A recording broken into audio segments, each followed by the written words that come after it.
अभी हम आए हैं इस्कॉन टेम्पल। आज है नरसिंह चतुर्दशी।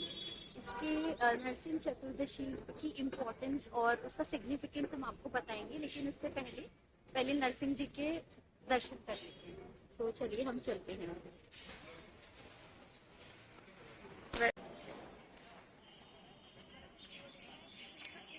और ये हैं the one and only Banke Bihari लाल कृष्णा जी।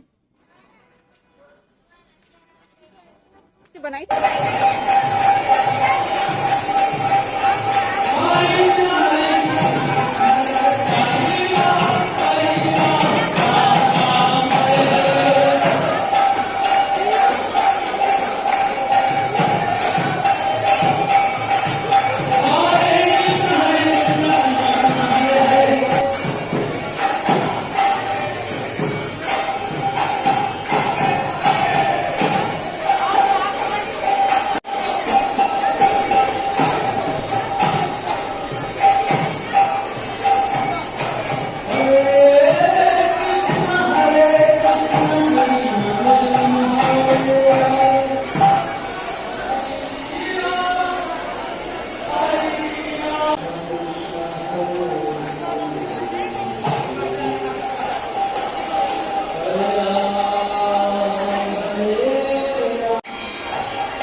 हमारा।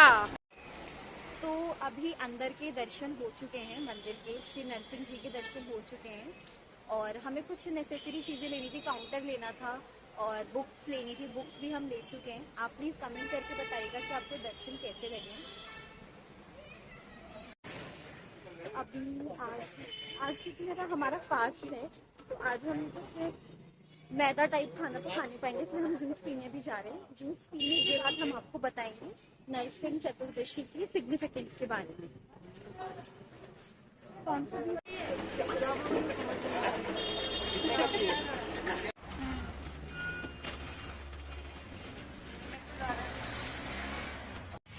Hare Krishna to all. Welcome back to our YouTube channel Hindutva Facts and we hope you all are doing well. So first of all, आप सभी को नरसिंह चतुर्दशी की बहुत बहुत हार्दिक शुभकामनाएं। आज का दिन बहुत ही स्पेशल है। आज का दिन यानी 15 मई 2022, जिसे बैसाख मास की शुक्ल पक्ष की चतुर्दशी भी कहते हैं। आज का दिन नरसिंह चतुर्दशी के नाम से जाना जाता है। और नरसिंह चतुर्दशी क्या है, उसका क्या सिग्निफिकेंस है, आज हम उसी के बारे में बात करने वाले हैं। आज का दिन स्पेशल इसलिए क्योंकि आज ही के दिन विष्णु जी के वन ऑफ द अवतार नरसिंह अवतार ने प्रकट हुए थे। बेसिकली वो प्रकट हुए थे अपने भक्त की रक्षा के लिए। हम सब ने चाहे भगवत गीता ना पढ़ी हो, लेकिन ये श्लोक तो ज़रूर सुना होगा। यदा यदा हि धर्मस्य ग्लानिर्भवति भारत अभ्युत्थानम् अधर्मस्य तदात्मानं सृजाम्यहम्। जिसका मतलब ये है, जिसमें श्री कृष्णा जी अर्जुन से कहते हैं कि जब जब इस धरती पर पाप बढ़ेगा तब तब मैं अपने भक्तों की रक्षा करने के लिए अवतार लूँगा। तो बस इसी श्लोक को प्रूफ करने के लिए विष्णु जी नरसिंह रूप में, नर जमा सिंह यानी ह्यूमन और सिंह शेर के रूप में वो जन्म लिए थे और अपने डिवोटी, अपने भक्त प्रहलाद की रक्षा की और अधर्म के खिलाफ लड़े और धर्म को विजयी कराया। तो अब बात करते हैं कि नरसिंह जी किस तरह से प्रकट हुए थे, जिसके बारे में आपको ईशा बताएगी। तो स्टोरी के हिसाब से जो वैकुंठ लोक है उसके विष्णु जी के 2 द्वारपाल होते हैं, जय और विजय। तो एक दिन क्या होता है, ब्रह्मा जी के 4 मानस पुत्र सनक, सनत, सनंदन, सनातन। तो ये जो होता है, ये बच्चे होते हैं और इनकी एज जो होती है ऑलवेज 5 ईयर से कम ही होती है और ये न्यूड रहते हैं। तो वो एक दिन जाते हैं अपने भगवान से मिलने, तो लेकिन द्वारपाल उनको ना जाने नहीं देते। वो बोलते अरे नहीं, वो आराम कर रहे हैं, अभी आप नहीं मिल सकते। तो उन लोगों को मतलब फिर भी वो ट्राई करते हैं, लेकिन फिर भी नहीं मानते वो द्वारपाल। तो उनको गुस्सा आ जाता है, मतलब वो सोचते हैं कि वैकुंठ में ऐसे लोग क्या कर रहे हैं। तो वो उनको श्राप दे देते हैं कि जाओ तुम राक्षस योनि में जन्म लो, मतलब राक्षस बन जाओ। तो जय और विजय डर जाते हैं, वो फिर भगवान के पास जाते हैं। वो बोलते हैं हमारे से क्या हो गया, ये वो हम क्या करें भगवान, आप बताइए। तो भगवान जी बोलते हैं तो ये तो काटा नहीं जा सकता श्राप, या तो आप 7 जन्म मेरे मित्र बन के जन्म लो, या तो 3 जन्म मेरे शत्रु बन के जन्म लो। तो जय और विजय बोलते हैं कि हम आपसे इतना दूर नहीं रह सकते इतना जन्म, तो इससे अच्छा हम 3 जन्म शत्रु बन के लेंगे आपके लिए। तो इस प्रकार जय और विजय धरती पे जन्म लेते हैं हिरण्याक्ष और हिरण्यकश्यपु करके। तो हिरण्याक्ष जो होता है वो छोटा भाई होता है और हिरण्यकश्यपु बड़ा भाई होता है। तो हिरण्याक्ष जो होता है ना, वो मतलब धरती पे एकदम उत्पाद मचा देता है, सारे टेम्पल जितने भी ब्राह्मण है सबको मारना, यज्ञ तबाह करना। और एक दिन तो इतना ज़्यादा हो गया कि उसने धरती को ही किडनैप कर लिया और पाताल लोक में जाके छिपा दिया। तो धरती एकदम परेशान हो गई, वो ब्रह्मा जी के पास जाती है, मेरी हेल्प कीजिए। तो ब्रह्मा जी क्या करते हैं, उनकी जो नाक है ना उनसे वरादेव निकलते हैं और फिर वरादेव आके हिरण्याक्ष का वध कर देता है। तो इसके बाद क्या होता है, बाद में जब वो मर जाता है तो हिरण्यकश्यपु के घर वाले जितने भी हैं सारे रो रहे होते हैं वहाँ पे बैठे बैठे। तो मतलब उसकी जो बॉडी है हिरण्याक्षी उसको लेके रो रहे होते हैं। तो हिरण्यकश्यपु क्या करता है, सबको सांत्वना देता है कि अरे नहीं हम तो सोल हैं, ये सब ऐसा कुछ नहीं होता है, हम जैसे धरती पे आते हैं वैसे चले भी जाते हैं। वो सबको दे तो रहा था नॉलेज, लेकिन उसके अंदर ही अंदर मतलब आग लग रही थी कि मेरे भाई को कैसे मार दिया।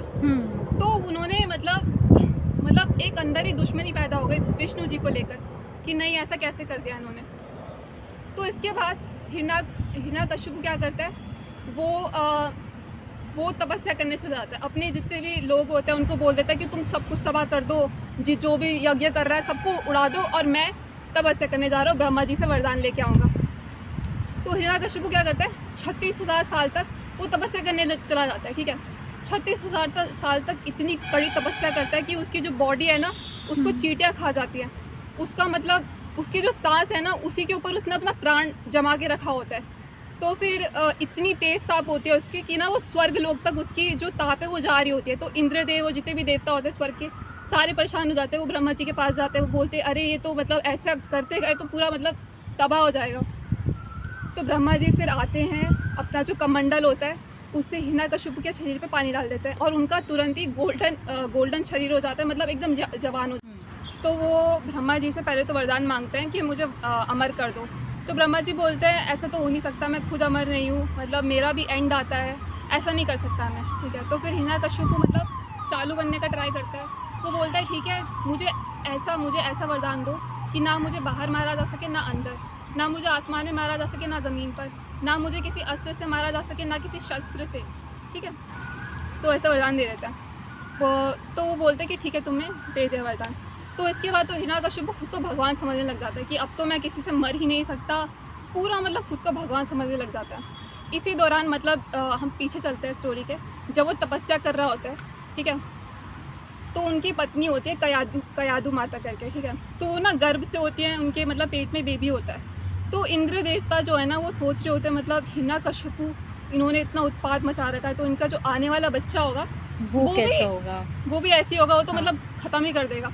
तो वो क्या करता है, कयादु के पास जाता है, उनको किडनैप कर लेता है और उनके बच्चे को मारने का प्लान बनाता है। तो सब कुछ तबाह कर देता है, मतलब सब कुछ, मतलब उनके ना हिरण्यकश्यपु के जितने भी वो होते हैं वो भी नहीं प्रोटेक्ट कर पाते और वो किडनैप कर लेता है। तो रास्ते में वो जब वो जा रहा होता है, स्वर्ग लोग जब जा रहा होता है मारने के लिए, रास्ते में नारद मुनि जी आ जाते हैं। तो बीच में ना नारद मुनि जी आ जाते हैं, तो वो बोलते हैं कि अरे तुम्हें क्या करने वाले हो, तुम एक औरत को मारने जा रहे थे, मतलब उसके बच्चे को। तो बोलते हैं नहीं ऐसा नहीं है, जो इनका पेट में जो बेबी पल रहा है वो आगे जाके बहुत बड़ा भक्त बनेगा भगवान का, और ऐसा नहीं है कि मतलब वो कोई तबाही कर देगा, मतलब वो बहुत उनको नॉलेज देते हैं। तो इंद्रदेव मान जाते हैं कि ठीक है। फिर कयादु माता सोचती है मेरा तो मतलब सारे ही तबाह कर दिया तुमने, मैं कहाँ जाऊँगी और मेरे पति भी तपस्या पे गए हुए हैं। तो नारद मुनि जी बोलते हैं कि कोई बात नहीं, जब तक तुम्हारे पति वापस नहीं आ जाते तो मेरी कुटिया पे रहो। तो वो उनकी कुटिया पे रहने चली जाती है। ठीक है, तो वहाँ पे नारद मुनि जी क्या करते हैं, उनको स्टोरी सुनाते हैं। ठीक है, जितनी भी भगवान की कथाएं हैं, जितनी भी एक ब्राह्मण को शिक्षा मिलती है ना, वो सारी शिक्षा बताते हैं। अब कयादु माता जो थी वो तो डीमन कुल की थी, तो उनको याद तो रहता था लेकिन वो थोड़े टाइम बाद भूल जाती थी। थी। लेकिन जो उनके पेट में बेबी था वो मतलब एक्चुअली सारी चीज़ें ग्रैब कर रहा होता है। हाँ, वो कैसे कर रहा होता है, क्योंकि नारद मुनि जी की उनके ऊपर कृपा होती है, ब्लेसिंग्स हैं उनकी, तो इसलिए वो मतलब सारी चीज़ें याद कर लेता है। और ऐसा भी बोलते हैं कि जो गर्भ में था ना वो बेबी, वो 10,000 साल तक था वो बच्चा। हाँ, तो मतलब एक और चीज़ होती है कि मतलब जैसे बेबी होता है पेट में, तो वो बहुत ही ख़राब कंडीशन में होता है, मतलब वहीं पे स्टूल है, वहीं पे यूरिन है, बहुत ही छोटा कमरा है और बहुत ही यातना वाला। तो वो जब वो निकलता है, निकलने से पहले भगवान से प्रे कर रहा होता है, भगवान प्लीज़ मुझे यहाँ से निकालो, मैं आपकी मतलब मैं प्रॉमिस करता हूँ निकल करके आपकी भक्ति करूँगा। लेकिन जब वो निकलता है तब उसको मटेरियल शॉक इतना लग जाता है, वो भूल जाता है, धीरे धीरे करके हाँ, वो अपना प्रॉमिस भूलने लगता है। हाँ। लेकिन प्रहलाद महाराज को ये याद रहता है, क्यों? क्योंकि उनके ऊपर नारद मुनि जी की ब्लेसिंग कृपा होती है, प्लस जो उनकी माता को सारा ज्ञान मिल रहा होता है वो इनडायरेक्टली वो भी ग्रैब कर रहे होते हैं। हाँ। तो उसके बाद क्या होता है, हिरण्यकशिपु जब हम प्रेजेंट पे आ जाते हैं, हिरण्यकशिपु जब आ जाता है तपस्या करके अपनी गोल्डन बॉडी लेकर के, तो वो देखता है मतलब सब कुछ तबाह हो रखा है, मेरी बीवी नहीं है, मेरा बेबी होने वाला था वो भी नहीं है, तो उसको गुस्सा आ जाता है। तो वो उसके जो राक्षस दोस्त होते हैं, मतलब जो भी सिपाही वगैरह होते हैं, तो वो बोलते हैं कि ना वो तो इंद्र पकड़ के ले गया था। तो वो इंद्र लोग जाते हैं, वहाँ पे उसको धमकाने लग जाता है, तुमने मेरी बीवी को मारा, तुम्हारी हिम्मत कैसे हो गई? तो इंद्र देवता बोलते हैं कि नहीं, वो नारद मुनि जी की कुटिया पे हैं। तो फिर वो नारद मुनि जी के पास जाता है, उनको धन्यवाद करता है, आपने मेरी बीवी की रक्षा करी, थैंक यू, मेरे बच्चे को बचाया करके। तो वो बोलता है अरे कोई बात नहीं, कोई बात नहीं। तो कयाधु माता को वहाँ पे इतना अच्छा लग रहा होता है, तो वो बोलती है अपने पति से, हिरण्यकशिपु से, कि मुझे थोड़ी देर और यहाँ पे रहने दो, मुझे बहुत अच्छा लग रहा है यहाँ पे। तो वो हिरण्यकशिपु बोलते हैं कि ठीक है रह लो, लेकिन एक शर्त पे नारद मुनि जी को बोलते हैं कि तुम्हारे मुँह से ना विष्णु जी का नाम नहीं निकलना चाहिए। ओके। तो वो बोलता है ठीक है, लेकिन उसको क्या पता कि 1000 नाम है उनके, विष्णु जी नाम नहीं लोगे तो बाकी 1999 नाम तो है, वो तो लूँगा। तो उन्होंने बोला ठीक है नहीं लूँगा मैं। तो उसके बाद वो सारी शिक्षा देता है प्रहलाद महाराज को, और मतलब प्रहलाद महाराज के ऊपर इतनी कृपा होती है, इतनी ज़्यादा, कि उनको ना पता ही नहीं जाता विष्णु जी का नाम, लेकिन उनको खुद ही पता चल जाता है। वो एक दिन नारद मुनि जी के पास जाते हैं, तो बोलते हैं उनका नाम विष्णु जी है ना, वो बोलते हैं नारद मुनि जी तुमको कैसे पता? मैंने तो तुम्हें नहीं बताया था, नहीं बताया ना मैंने। तो बोलते हैं नहीं मुझे खुद ही पता चल गया। तो वो ऐसे करके चले जाते हैं। फिर 5 साल की उम्र के हो जाते हैं, और फिर हिरण्यकशिपु आता है और उनको लेके चला जाता है अपनी बीवी और बच्चे को। तो इसके बाद हिरण्यकशिपु क्या चाहता है कि मेरा बेटा तो बहुत अच्छा राक्षस बने, तो वो षंडा और अमरका को बुलाते हैं, जो कि शुक्राचार्य के आई थिंक बेटे होते हैं। तो वो उनको बोलते हैं कि इसको मेरे बेटे को अच्छी सी शिक्षा दो, पॉलिटिशियन मतलब एकदम सही करप्ट नेगेटिव, हाँ नेगेटिव शिक्षा दो बेसिकली। हाँ, जो राक्षसों की शिक्षा होती है ना वो दो एकदम, ठीक है। तो षंडा और अमरका ले जाते प्रहलाद महाराज को। वो वहाँ पे जाते, प्रहलाद महाराज वहाँ पे देखते हैं हिरण्यकशिपु की मूर्ति लगी हुई है और उनकी सारी पूजा कर रहे हैं। वो कहते हैं ये क्या हो रहा है? तो वो थोड़े शॉक हो जाते हैं। तो वो लेकिन उनकी एक क्वालिटी भी हो जाती है कि मतलब उनकी टॉलरेंस, ये क्वालिटी हो जाती है हम्बल। उन्होंने कभी ये नहीं कहा कि अरे नहीं इनकी पूजा मत करो। वो मतलब देखते हैं शांति से खड़े होके कि हाँ चलो करते, जो हो रहा है देखा जाएगा। तो ऐसे टाइम बीत जाता है। तो वो वापस बुलाते हैं अपने बेटे को, कि वो अपनी गोदी में बिठाते हैं, बोलते हैं क्या सीखा ऐसे करके। तो वो प्रहलाद महाराज जी बोलते हैं कि यही सीखा कि विष्णु जी ही सबसे अच्छे ऐसे करके ये बोल दिया। मतलब उनके वहाँ पे बैठे हुए हैं, उनको खुंदक आ गई। वो षंडा और अमरका को बुला लिया, बोले ये क्या सीख दे रहे हो इनको, ऐसे कैसे ये मेरा बेटा हो कैसे कैसे बोल रहा है। तो वो मतलब मेरा बेटा हो के वो विष्णु भक्त कैसे हो सकता है? तो षंडा अमरका बोल रहे हमने तो ऐसा कुछ नहीं सिखाया महाराज, ये वो करके बोल रहे फिर से इसको लेके जाओ और अच्छी शिक्षा दो इस बार, ठीक है। तो वो लेके चले जाते हैं, फिर से वो सीख के आते हैं, फिर से वो आते हैं वापस गोदी में बैठते हैं। वो उनको नवदा भक्ति होती है ना, नवदा भक्ति के रूल्स बता देते हैं, श्रवणम, कीर्तनम, ध्यानम, ऐसी नवदा 9 टाइप्स ऑफ भक्ति होती है जिससे हम भक्ति कर सकते हैं। हियरिंग, बाय चैंटिंग, बाय सेवा करना, ऐसे करके by seeing, by there are 9 types. या हाँ, तो उसका दिमाग खराब हो जाता है हिरण्यकशिपु का, कि मतलब ऐसे कैसे बोल रहा है, मतलब और हो कैसे रहा है जब उसे मिल शिक्षा राक्षस कुल की रही है, बट वो विष्णु भक्त कैसे बनता जा रहा है? हाँ, तो वो ना ऐसे बोलता है कि आप में मतलब आप भी विष्णु भक्ति करो, आप में नॉलेज नहीं है, आप इग्नोरेंस हो, ऐसे ऐसे करके ऐसे मतलब अपने पापा की ईगो हर्ट करती है। तो हिरण्यकशिपु अपनी गोदी से फेंक देता है उनको, बच्चे को, बोलता है इसको मारो, मतलब मारने का आदेश दे देता है करके, क्योंकि ये तो मेरे दुश्मन का नाम ले रहा है विष्णु का, मेरा दुश्मन है वो, तो वो मारने का आदेश दे देता है। तो मतलब हिरण्यकश्यपु जो हैं उनको ये चीज़ का आभास हो चुका था कि उनको राक्षस कुल की शिक्षा मिलने के बावजूद वो इतने बड़े विष्णु भक्त कैसे बनते जा रहे हैं, और वो चीज़ उनसे सहन नहीं हो पा रही थी, और वो चीज़ उन पे इतनी हावी हो चुकी थी कि उन्होंने डिसीजन ले लिया था कि मुझे अपने पुत्र की मृत्यु चाहिए अब बस। तो उन्होंने अपने पुत्र की मृत्यु के लिए बहुत सारे काइंड ऑफ चीज़ें ट्राई की जिससे वो मरें, जिसमें से एक जो उनका तरीका था मारने का वो हम सभी लोग बहुत अच्छे से अवगत हैं। होलिका उनकी बहन थी हिरण्यकश्यपु जी की, और उन्हें एक वरदान प्राप्त था कि वो आग में कभी जल नहीं सकती हैं। तो उन्हें कहा गया था कि आप इन्हें आग में लेके बैठो, और आप तो क्योंकि नहीं जल पाओगे, आपको वरदान प्राप्त है, लेकिन ये जो उनके बेटे हैं प्रहलाद जी ये मर जाएंगे। लेकिन जब वो लेके बैठती हैं आग में होलिका जी प्रहलाद जी को, एक्चुअली उन पे अगेन विष्णु जी की इतनी कृपा होती है कि होलिका का दहन हो जाता है और प्रहलाद जी नहीं जलते हैं। तो ये चीज़ देखकर और ईगो हर्ट हो जाती है हिरण्यकश्यपु जी की कि मतलब ऐसा कैसे हो सकता है कि मेरी बहन को जो वरदान मिला हुआ है वो भी फेल हो गया है। तो उनकी अगेन ईगो और हर्ट होती है। तो फाइनली वो डिसीजन लेते हैं कि अब मैं अपने बेटे को अपने हाथों से ही मारूंगा। तो उसके लिए सबसे पहले तो वो बोलते हैं कि मतलब उसको प्रहलाद जी को एक खम्भे से बांध के कि जितना समय है तू कर ले अपने भगवान को याद, जितना हो सकता है उनसे हेल्प मांग ले, क्योंकि ये तेरा अंतिम समय है।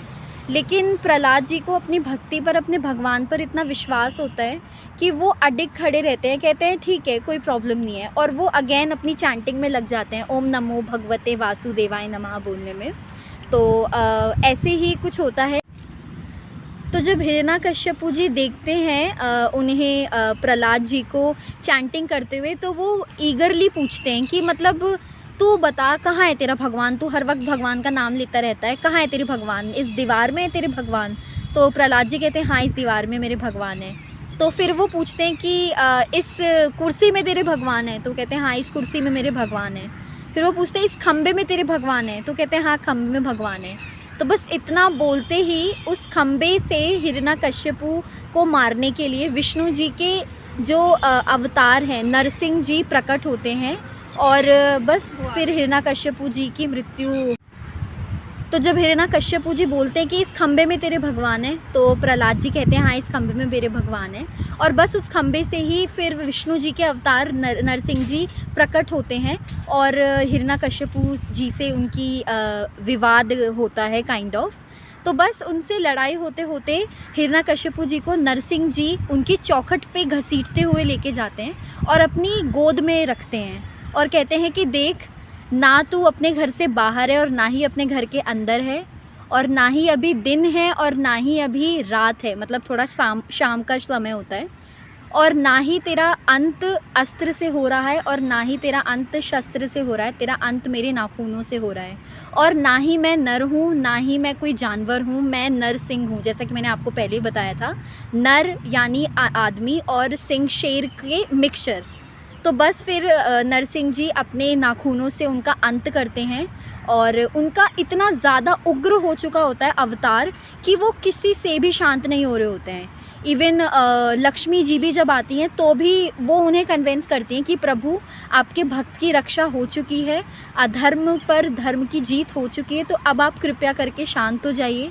लेकिन वो शांत नहीं हो पाते हैं, तो फिर प्रहलाद जी ही उनके सामने आते हैं। प्रहलाद जी को जब वो देखते हैं, प्रहलाद जी उन्हें नमन करते हैं, तब जाके नरसिंह जी का जो उग्र रूप था वो शांत होता है। तो बेसिकली इससे यही हमें शिक्षा मिलती है कि अगेन जो भगवद गीता में कहा गया है कि जब जब धरती पर पाप बढ़ेगा, भगवान के डिवोटीज़ पे पाप हावी होगा, तब तब भगवान इस धरती पर अवतार लेंगे और सृष्टि को बचाएंगे अधर्म से। तो आज जो है आई बिलीव आज से कुछ एक दो दिन बाद ही हम ये वीडियो को अपलोड कर पाएंगे। तो जो अभी करेंट टाइम है, आज ही का वो दिन है जिसे 15 मई, जिसे मतलब ये तो खैर इब्राहिमिक कैलेंडर के अकॉर्डिंग है, लेकिन नरसिंह चतुर्दशी जो बैसाख मास की चतुर्दशी है उसको नरसिंह चतुर्दशी के नाम से इसलिए जाना जाता है क्योंकि इसी दिन नरसिंह जी अवतरित हुए थे प्रहलाद जी की रक्षा करने के लिए। और इस दिन की इस त्यौहार को सेलिब्रेट करने के लिए लोग फास्टिंग करते हैं। आज के दिन नरसिंह भगवान के लिए व्रत रखते हैं। आज हम दोनों ने व्रत रखा हुआ है और इस व्रत का बेसिकली जब उद्यापन होता है, मतलब जब व्रत को ख़त्म करते हैं तो ये भी शाम में होता है, मतलब ना जब ज़्यादा शाम होती है, रात होती है, और ना दिन होता है। तो kind of I can say शाम में वो व्रत को हम ओपन डस्क टाइम पे ओपन करते हैं व्रत को, और नरसिंह जी की पूजा करते हैं। आज के दिन कहा जाता है कि नरसिंह जी के 108 नाम का हमें उच्चारण करना चाहिए, चैंटिंग करनी चाहिए, सो दैट नरसिंह जी की कृपा। तो आज के दिन हमें नरसिंह भगवान से प्रे करना चाहिए कि जो भी हमारे स्पिरिचुअल ग्रोथ में जो भी हमारी अड़चनें आ रही है, रुकावटें आ रही है, वो सब हे नरसिंह भगवान हमारी वो सब जो भी जितने भी रुकावटें आ रही है उनको प्लीज़ हटाइए, ऑब्स्टिकल्स को प्लीज़ हटाइए। तो इसके लिए आप नरसिंह कवच भी चैंट कर सकते हैं, उसके बाद आप आरती भी गा सकते हैं नरसिंह भगवान की। और मैं अगर अपना पर्सनल बताऊं तो मुझे नरसिंह जी के अवतार से, उनकी स्टोरी सुनने से इतनी मोटिवेशन मिलती है कि अगर आपके ऊपर एक्चुअल में भगवान का हाथ है तो देयर इज़ नथिंग, कोई भी ऐसी चीज़ नहीं है जो आपको भक्ति करने से रोक सकती है। मतलब भगवान आपके साथ हमेशा हैं, तो आप बिना किसी रुकावट के, बिना किसी ऑब्स्टिकल के सिर्फ सेल्फलेसली उनकी भक्ति कीजिए और बाकी सब कुछ भगवान पे छोड़ दीजिए, सब अच्छा होगा। और आज हम स्पेशली इस्कॉन टेम्पल गए नरसिंह जी के दर्शन करने। हमने वहाँ पर उनके 108 नाम का उच्चारण किया और आप सभी को स्टोरी सुनाई और क्या सिग्निफिकेंस है नरसिंह जी का, नरसिंह चतुर्दशी का, उस सभी चीज़ के बारे में बताया। तो प्लीज़ आप सभी कमेंट करके बताइएगा कि आपको कैसा लगा। और अगर आपको वीडियो पसंद आई हो तो इसे अपने फ्रेंड्स के साथ शेयर कीजिएगा, अपने रिलेटिव्स, अपनी फैमिली में शेयर कीजिएगा और वीडियो को लाइक कीजिएगा। और मिलेंगे अगली बार किसी और वीडियो में। और यस, अगर आपको हमारी वीडियोस पसंद हैं और आप चाहते हैं कि हम ऐसे ही आगे वीडियोस बनाते रहें और आपको उसका नोटिफिकेशन मिलता रहे तो आप हमारे चैनल को सब्सक्राइब भी कीजिएगा। मिलेंगे हम अगली वीडियो में कुछ नए फैक्ट्स के साथ, नई स्टोरीज़ के साथ, नए टेम्पल के साथ। तब तक के लिए आप सभी भक्ति कीजिए और भगवान की सेवा कीजिए। हरे कृष्णा।